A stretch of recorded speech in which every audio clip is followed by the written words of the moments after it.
I know most people just scroll past these, but if you've ever had the feeling that something is really, truly off at work, you'll want to hear this.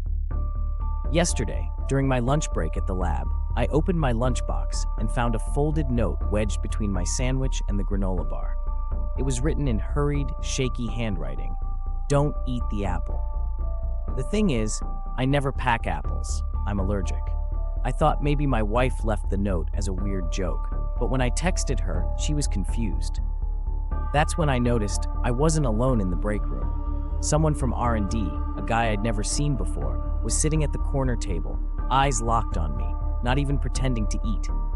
I tried to brush it off, but I couldn't shake the feeling of being watched. Every time I glanced up, he was still there, pretending to read a magazine, but clearly tracking my every move. I checked my lunchbox again, more carefully this time.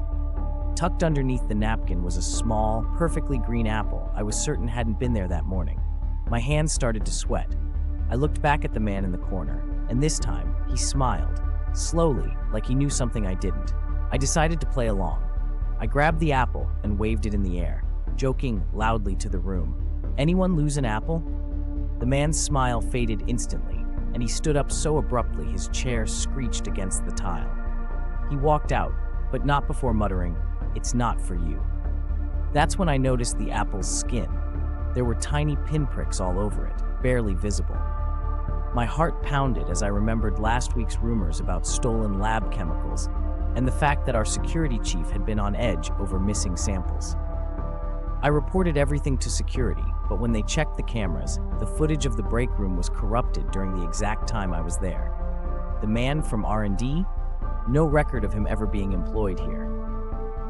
As for the apple, tests revealed it was injected with a neurotoxin we just synthesized, a compound only 3 people in the building knew about.